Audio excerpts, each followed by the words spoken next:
Assalamualaikum warahmatullahi wabarakatuh. Islam, sebagai ajaran agama, mencapai kesempurnaannya melalui tangan Nabi Muhammad SAW, yang diangkat oleh Allah SWT sebagai pemimpin utama dan penutup dari serangkaian rasul yang diutusnya sebanyak 25 kali.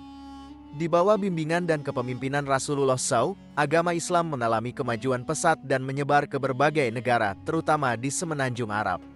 Setelah kepulangan Rasulullah SAW, periode kepemimpinan para sahabat, khususnya Khulafaur Rasyidin, melanjutkan perkembangan Islam. Wilayah sekitar Mekah dan Madinah segera tunduk di bawah panji Islam. Nama Islam sudah menjadi bagian dari keseharian masyarakat di Asia Tenggara pada masa pemerintahan Khalifah Umar bin Khattab. Di era kepemimpinan Umar bin Khattab, kebijakan ekspansi diterapkan untuk menyebarkan Islam ke berbagai negara. Ekspansi ini tidak hanya bertujuan untuk penyebaran ajaran Islam, melainkan juga untuk membangun diplomasi dan kerjasama ekonomi antar negara-negara Islam. Sejarah mencatat bahwa pada masa hidup Rasulullah SAW, perdagangan kain tenun buatan China sudah berlangsung di Mekah, menandakan keterlibatan Islam dalam jaringan perdagangan internasional. Setelah kepemimpinan Umar bin Khattab, Islam terus meluas di bawah pemerintahan berikutnya, bahkan sampai mencapai Eropa. Penting untuk dicatat bahwa perkembangan Islam tidak terbatas hanya di wilayah Arab, melainkan juga merambah ke Asia, termasuk Nusantara atau Indonesia, dengan fokus pada daerah seperti Aceh dan Barus. Beberapa fakta sejarah menunjukkan bahwa selama proses penyebaran agama Islam, beberapa sahabat Rasulullah SAW mengunjungi Indonesia dan bahkan beristirahat sejenak di wilayah Nusantara.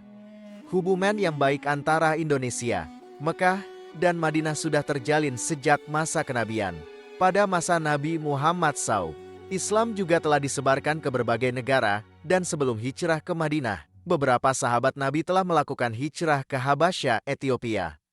Ketika berada di Habasyah, sahabat Rasulullah SAW mengunjungi Indonesia untuk beristirahat sejenak sebelum melanjutkan misi penyebaran Islam di sejumlah negara. Para sahabat ini bahkan singgah ke Nusantara ketika hendak menyebarkan ajaran Tauhid ke China, menandai peran penting Indonesia dalam perjalanan sejarah penyebaran Islam.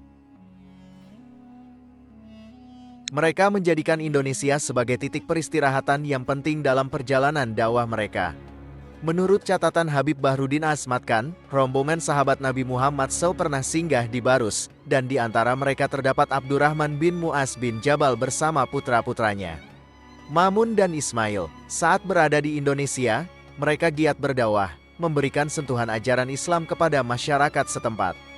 Setelah berjuang dalam menyebarkan dakwah, Abdurrahman bin Mu'az bin Jabal beserta kedua putranya akhirnya wafat dan dimakamkan di Barus sekitar tahun 625 Masehi. Peristiwa ini terjadi 10 tahun setelah rombongan sahabat Nabi Muhammad SAW hijrah pertama ke Habasyah pada tahun 615 Masehi. Selain itu, terdapat pula riwayat yang menyebutkan bahwa sahabat Nabi Muhammad SAW yang turut berdakwah di Indonesia adalah Sa'ad bin Abi Waqqas. Setelah memberikan pengajaran Islam di Indonesia, Sa'ad bin Abi Waqqas melanjutkan misi dakwahnya ke China, dan akhirnya beliau wafat dan dimakamkan di sana. Inilah dua sahabat Nabi Muhammad SAW yang diyakini telah mengunjungi Indonesia, membawa serta misi dakwah yang memberikan kontribusi besar dalam menyebarkan ajaran Islam melalui jalur Barus. Wallahu alam bisawab. Jika dirasa video ini bermanfaat, maka alangkah baiknya untuk di-share ke teman-teman yang lain, sehingga kita juga dapat pahala jariah. Demikian pembahasan kali ini. Semoga bisa bermanfaat untuk kita semua. Amin ya rabbal alamin. Jika kamu memiliki pendapat terkait pembahasan kali ini, tulis pendapat kamu di kolom komentar di bawah ya. Terima kasih telah menonton video ini. Jika kamu menyukai konten ini, jangan lupa untuk like, share, dan subscribe ya. Terima kasih dan sampai jumpa dalam video berikutnya.